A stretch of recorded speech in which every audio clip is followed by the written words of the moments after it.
sir, mag-ano kayo, ito? Magre-record, sir? Oh, bakit? Sige, sir, may ginagawa kami, sir. Thank you. Ginagawa. Binigay ko naman na yung unang recording, di ba? Dinagdagan ko lang to ng yung 3 questions. And then yung 3 questions na yun yung sasagutan ninyo sa modules. Ha? Ito yung sasagutan sa modules. Ibibigay ko na rin yung kung paano siya i-solve. So, all you need to do is to write the solutions sa inyong modules and then isa nyo sa GCR if ever ma-post na, ha? Sige po, sir, thank you. Ano pa ako sir, sir. Hindi ko alam pa yun. Sige, start na natin. Applying the differentiation rules in computing the derivatives of trigonometric functions. So, most of you nakapag-join na kahapon. So, ulitin na lang natin ulit, no? Mas maganda yung paulit-ulit natin. And then, baka may mga nakaligtaan tayo or na-overlook tayo na mga symbols, numbers, variables, etc. So, we have one objective for today's lesson. We're going to apply the rules in computing the derivatives of trigonometric functions. So we have six derivatives to remember, as you can see po. Pag may nakita kayong ln at e, hindi po yun kasama sa ating module number 13, ha. So doon sa sasagutan nyo kasi may nasama na ln at Euler's. So hindi po siya kasama. Pero try nating sagutan yung tatlo doon. So, ito lang naman yun. Ipapa-open na lang natin yung formula na to para hindi rin kayo masyadong ma-stress sa kaka-memorize ng mga formula na to. So, we have 6, no? So, ito lang yung i-open natin.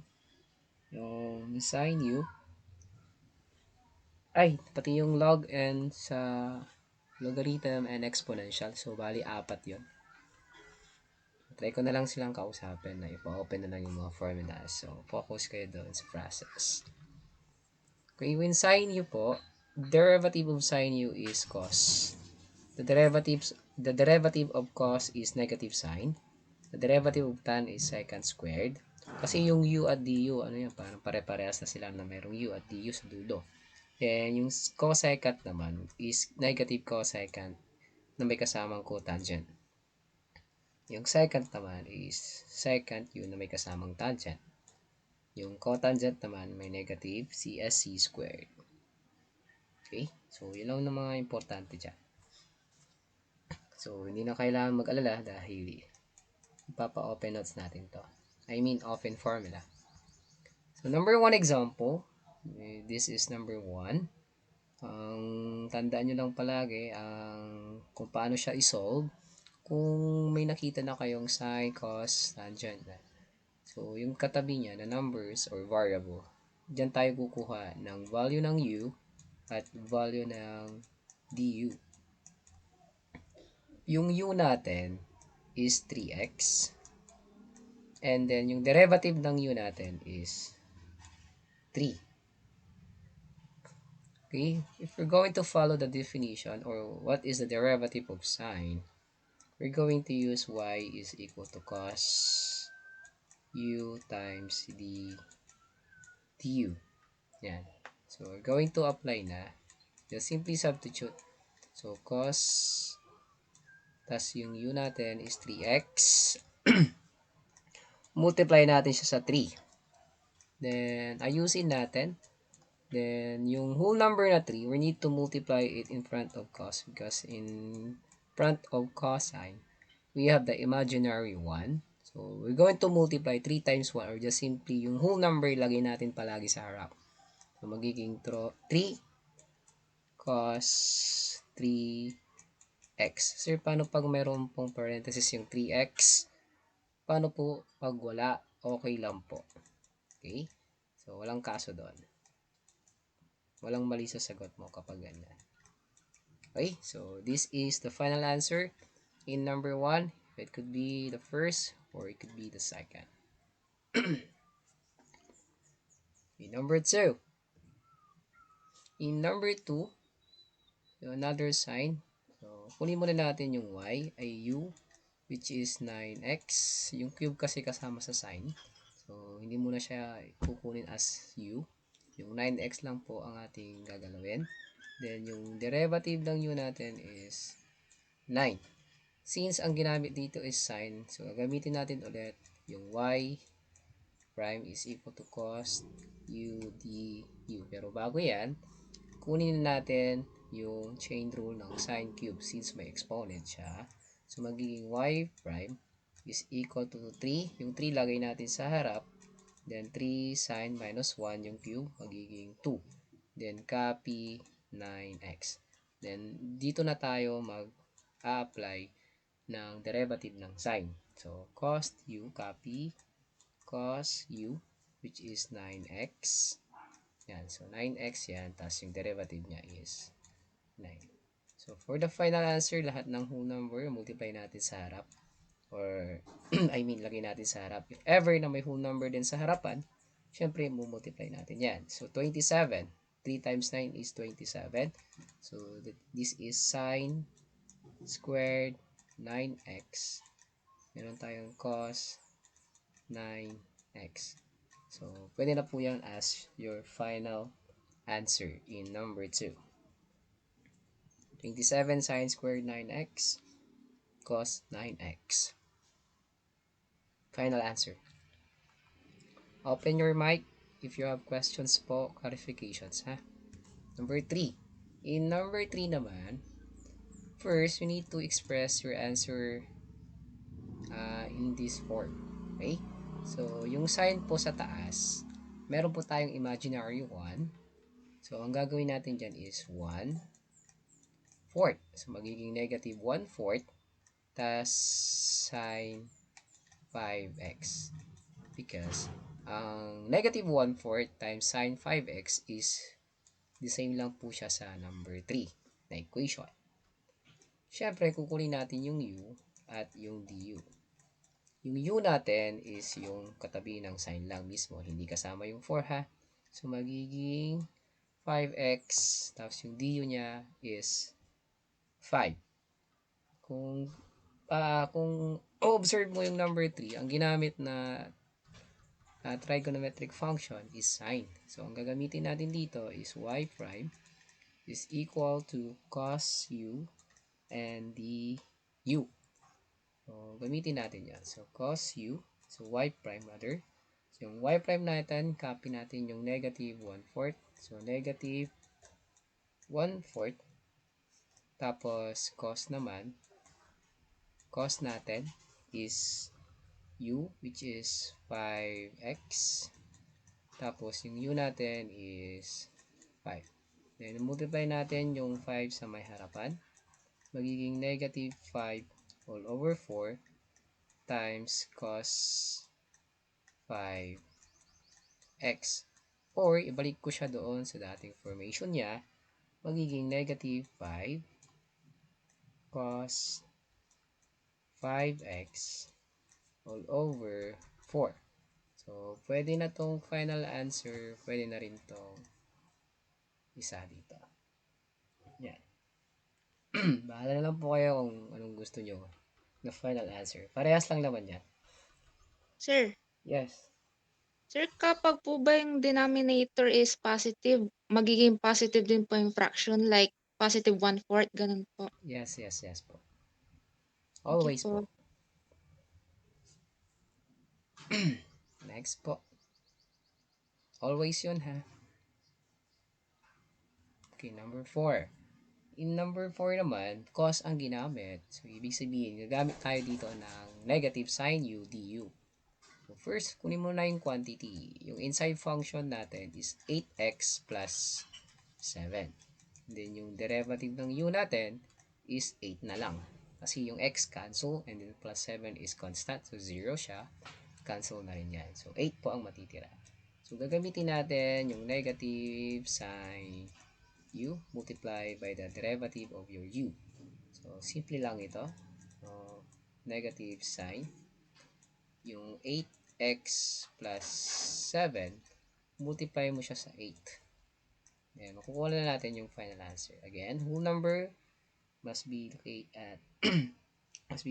at in front of sa lahat ng ating mga given. So, that is negative 8 sine. Sir, paano pag nilagyan ko ng parenthesis yung 8x plus 7? Okay lang po. So, negative 8 sine. Sir, paano pag ang sagot ko is 8 sine 8x plus 7 lang po? Walang mali dyan sa sagot. Okay, parehas lang yan. Okay. So, yun po yung final answer natin sa number 4. Negative 8 sine 8x plus 7. Let's move on to number 5 naman. Sa number 5, meron tayong cos 3 or cos cube 3x. So, same goes with number 2. So, kunin muna natin yung u natin, which is 3x. Magsi-chain rule tayo dito mamaya. So, since cos ang ginamit dyan, again, negative sine u ulit ang gagamitin natin. Negative sine u du. Then, du natin dito is 3. So, yung 3, kunin natin yung chain rule niya. Derivative niyan is 3 cos. Tapos 2. S yan ah. Yung S ko kasi minsan nagiging 5. Yan. Yan. So, 3 cos squared. Galing po yan sa cos cube. Because kapag kunin mo yung ano niya, derivative niya, magiging 3 cos squared. Then, copy mo yung equation 3x. Then, gagamit na natin yung derivative ng cos. That is sine u, which is 3x multiply sa 3. Yan. So, y prime. And tandaan mo palagi na bawal po magkaroon ng negative sa loob ng sign, even sa mga ln and e. So, dapat i-distribute natin yung negative sa mga whole number. So, magiging 3 cos squared 3x. Magiging sign na lang ito 3x, yung 3 magiging negative 3. Hindi pa dyan nagtatapos kasi yung negative 3, whole number yan. So, ilagay natin siya sa harap. Magiging negative 9 siya. Kasi negative 3 times 3 is 9. So, negative 9 cos squared 3x.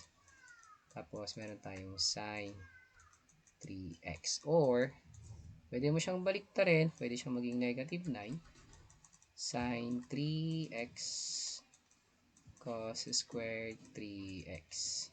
So, pwede yung nasa taas, pwede yung nasa baba. So, paano pag walang parenthesis? Okay lang po. Okay, so these are the possible answers in number 5.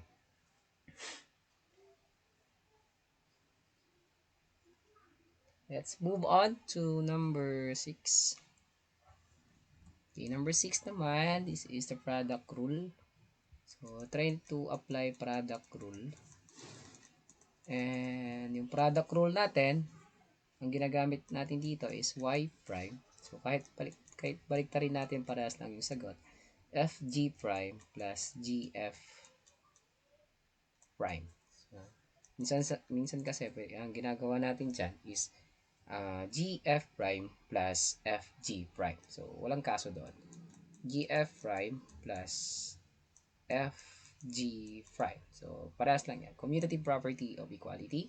They are equal. Commutative property. So, dito tayo sa sin x and cos x. So, let's say your f is your sine and then your g is cos x. Palagi naman ganun. Yung f is parang ano siya, first. Yan. So, f po and then yung g is the second term. So, sin x is one term, first term, and cos x, let's say this is g term. Okay? So, ganun ang gagawin na natin is y prime. Yung f natin is sin x. Multiply daw natin siya sa g prime. At ang g prime is cos x. Since cos x yan, magiging negative sin x na po siya. Sir, why po? Kasi, yung cos x po, ang derivative niya is cos x, negative. So, derivative ng cos guys is negative sin u, tapos du, di ba? Nasa formula yon. Then, kapag kukunin mo na yung u at du niya, yung u niya is x, yung du niya is 1. Kasi x po yung katabi ng x, ay yung cos. So, x is cos x. Yung x po is u, derivative ng x is 1. Kasi meron tayong imaginary 1 sa harap ng x. Then, apply mo na. So, magiging y prime negative sine u. Sine u is yung x, diba? So, tapos, multiply mo daw siya sa 1 o the as is negative sine x. Don't need to write 1. Yan po. So, kailangan ko i-delete yan for that space. Yung space kasi kulang. Yan. Shortcut ko lang yan. Next, kunin natin yung plus. Then, copy mo yung cos x kasi sabi niya doon, g ang susunod. At ang susunod na is yung f prime. At ang derivative ng sin x, guys, kung babalikan mo yung formula, cos x din ang sagot. Okay? Then, multiply na natin. Multiply, multiply. So, we are allowed to multiply. So, y prime negative sine squared x. So, ganyan po siya isusulat ha. Sine squared x. Tapos, cos squared x. So, final answer in number 6. Sir, paano pag yung squared nasulat ko sa may tapat ng x? I will consider your answer. But, next time, para hindi ka na, lagay mo na lang sa tabi ng sign. Para sure na sure. Yan po talaga yung original or final answer. Number 7 naman, tan 5x. So, kunin mo agad yung u. Magiging 5x na yan. Then, derivative ng u is 5 po. Then, gagamitin natin yung definition ng tangent. The derivative of tangent is equivalent to secant squared u times du. So, y prime is equal to secant squared 5x times 5. Lagyan natin sa harap yung 5. Magiging y prime 5 secant squared 5x. Yan. Or, depende kasi yan eh. Pwedeng maging ganyan. Squared 5x or y prime is equivalent to 5 secant squared 5x. Yan. Pare-paras lang yan.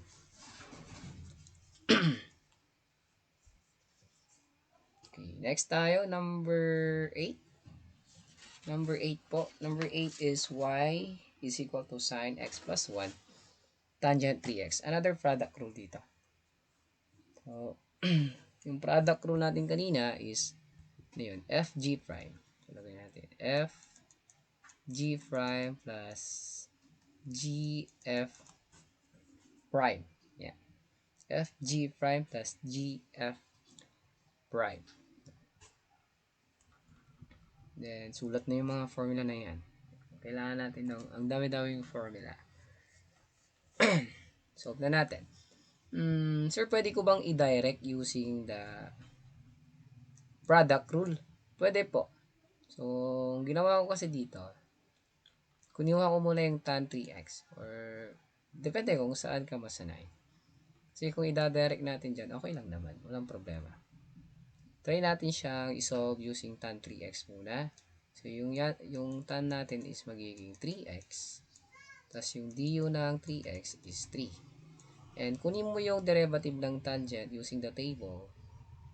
Ang formula na ibibigay sa'yo is secant squared, I think. Wala, hindi ko sure. Wait lang, nasa na?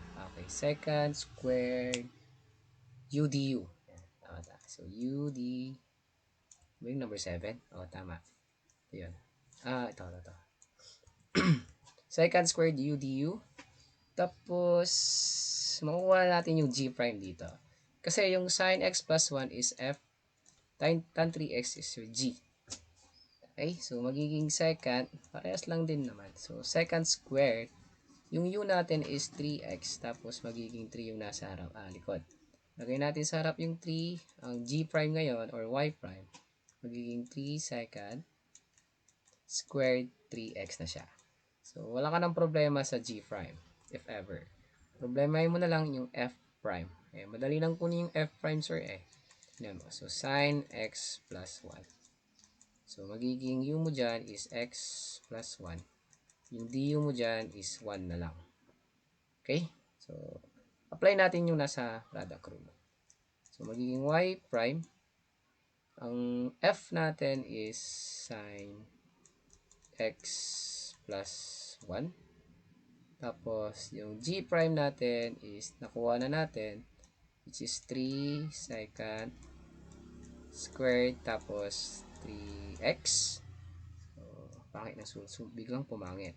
Tapos, plus, yung g natin dyan is tangent 3x multiply by f prime. Yung f prime natin is magiging cos x plus 1. So, saan po galing yung cos x plus 1? Dito po. Diba, ang derivative ng sine is cos.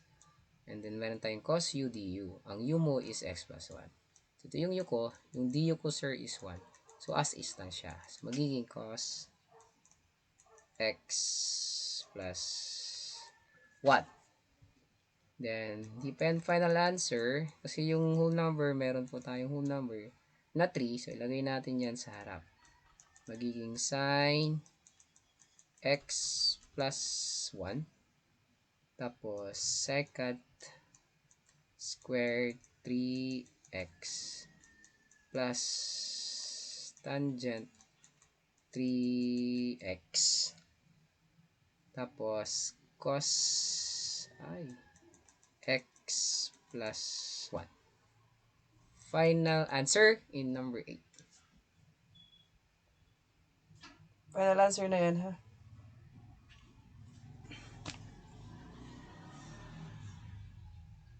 Okay, number 9 naman.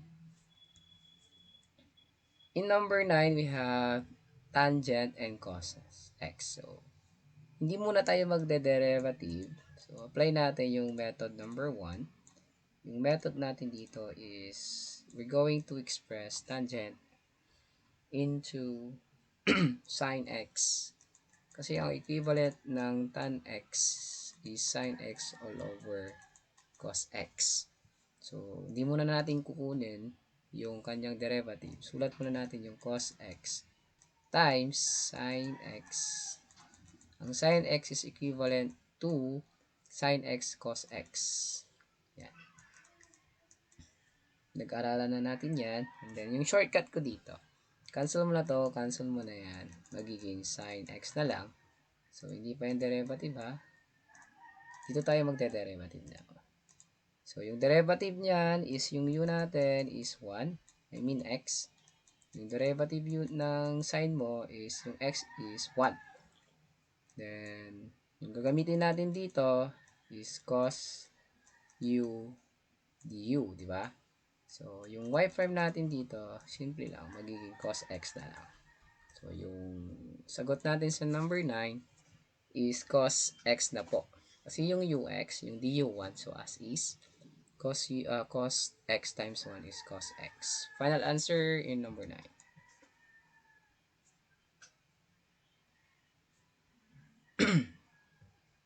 Number 10 naman, we have secant 10x. Kunin mo yung u, magiging 10x. Derivative ng u, 10. Yung formula natin dito, y prime is equal to secant u tapos tangent u du. Partner yan, ang secant at tan. Pag secant po yung tinatanong. So, secant and tangent. So, then, y prime is equal to secant 10x tangent 10x. Tapos, yung du natin is 10. So, lagay natin sa harap yung 10. So, yung whole number, magiging 10 secant of 10x tangent 10x. Final answer in number 10. Sir, paano pag walang parenthesis po? Okay lang po. Okay, number 11 naman. Ito yung ating inside equation. Kunin muna agad as u. So, 7x cubed plus 9x squared derivative. Power rule tayo. 2 times 3, 3 times 7 is 21x squared plus 2 times 9 is Sir, 18. Yes. sige. Yes, yes, Sir, yes. pwede pong pabalik sa 10. I-screenshot ko lang po. Go lang, go lang.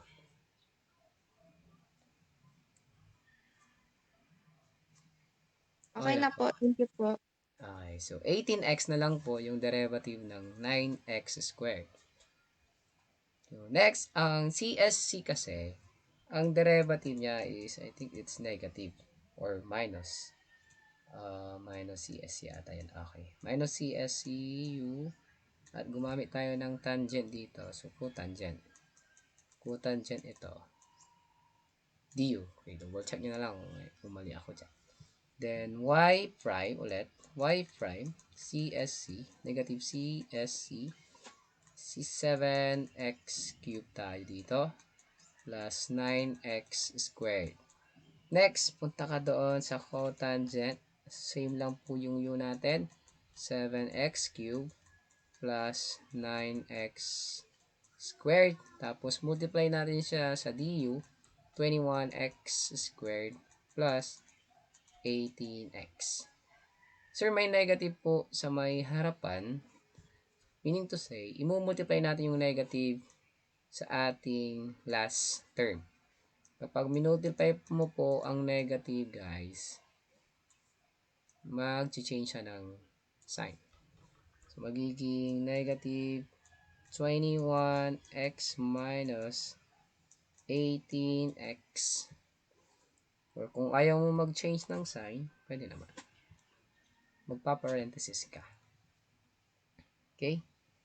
So, squared yan. Tapos, copy na lang yung ating CSC. CS. Gusto kong lagyan ng parenthesis. Mas maganda pag ganito. Mas maganda siyang tignan.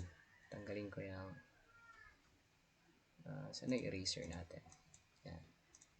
Yan. Isang beses ko lang siya. Yan na doon. So, let's say this is may parenthesis yan. So, mas maganda yung ganito. So, 21x squared. Parehas lang naman yan. 18x. Yan. Tapos, meron kang CSC na mayroong u 7x cube plus 9x squared. Meron tayong cotangent 7x cube plus 9x squared. Kung pumasok kayo sa unang discussion, ang sagot ko dito is negative 21x squared. Then, sinabi ko rin naman ito. Kulang lang siguro ng space, kaya, yan. So, it's 21x squared minus 18x. Pwede po yan, ha? Yan yan, nasagot. Tapos, lagay mo na yung CSC 7x cube plus 9x squared. Tapos, lagay mo ulit yung cotangent. Cotangent ng 7x cube plus 9x squared. So, pwede yan. Pwede rin itong nasa baba. Number 11 po.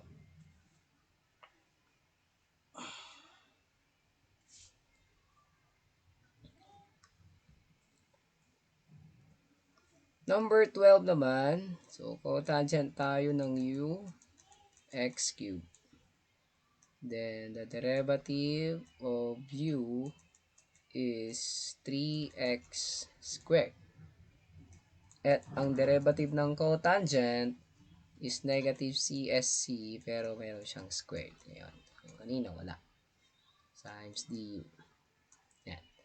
Then, y prime is negative CSC squared x cube times 3x squared. So, ilagay mo sa harapan. Final answer is negative 3x squared CSC squared tapos x cube. Yan. Sure, paano pag walang parenthesis yung x cube? Okay lang po. X cube. Yan. Final answer. So, yung susunod dito, ito yung sasagutan sa module ninyo.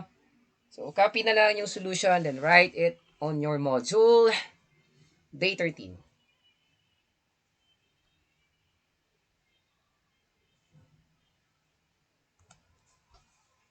Solve ko lang ha. So, sin 3x tapos cos 2x. So, yung una, isa-isahin natin, yung sin natin, ang u niya is 3x. Tapos yung du, 3. Ito naman, ang u niya is 2x. At du niya is 2. Okay? Tapos ito naman, y prime. Ang y prime ng sin is cos u du, di ba? Ito naman, y prime niya is negative. Sin u du. Yan. So, combine na natin. So, y prime is equal to cos u 3x times ba't ako nag-du? 3 na yan, 3. Sa kabila naman, y prime negative sin yung u natin is 2x times 2. So, lagyan na natin sa harap mga whole number. Lagyan natin sa harap. So, magiging y prime is equal to, so pag-isahin ko na yan ha. So, y prime is 3 cos 3x. So, lagay mo ng parenthesis yung 3x minus 2 sin 2x. Final answer in number 13. Sir, ba't po nawala yung plus? Kasi po may minus na po dyan. Okay? Wala na ilalagay ko dyan. Plus and minus. Sir, hindi po ha. Always follow the negative sign.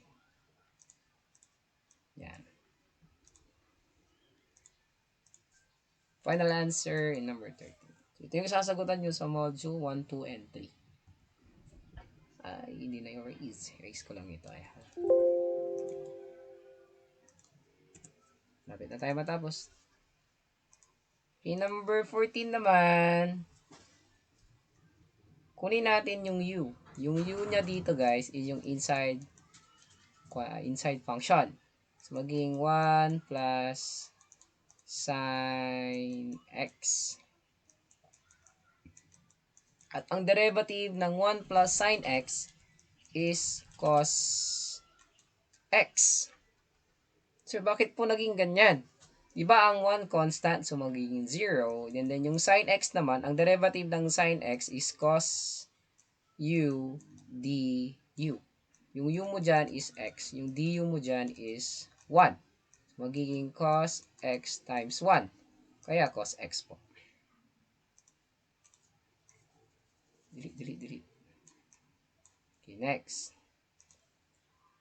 Susunod dyan, since ang ginamit natin sa number 14 is cosine, ang gagamitin natin na formula is yung derivative ng cos, syempre, yung negative side. Sin u times du. Then, we're good to go. Kasi kumpleto na yung given. So, negative sin u is 1 plus sin x. Yung du natin is cos x. Yan. Sir, pwede na ba to? Yes. Pwede rin y prime is negative cos x. Cos x. Tapos, meron tayong sin na may kasamang 1 plus sin x. Okay, pwede rin yan. Bahala na kayo kung anong gusto nyo.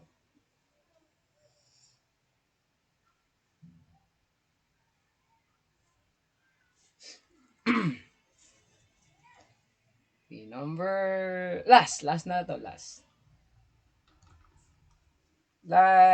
is u again, x plus EX. Yan. Then, yung derivative niyan, guys, is magiging 1 plus EX po, ha? As is na yung EX.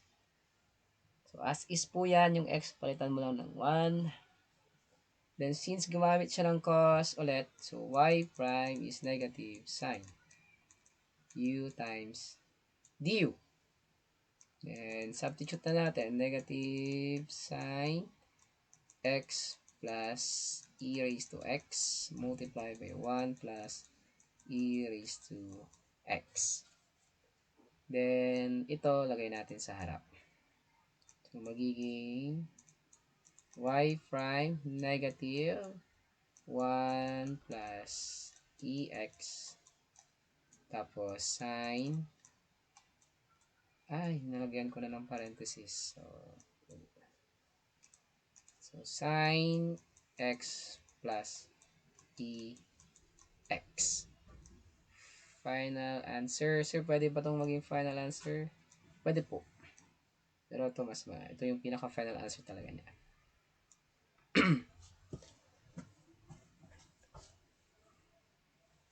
Ay, tanong pa po.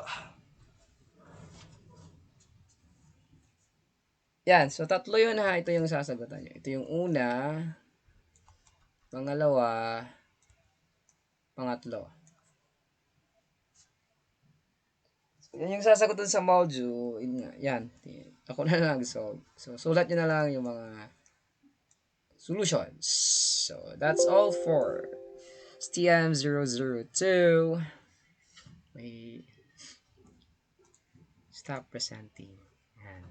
So, inulit ko lang yung diniscuss ko kahapon, pero dinagdagan ko ng 3 at yun yung sasagutan. O, diba? Madali lang. Sa paulit-ulit lang.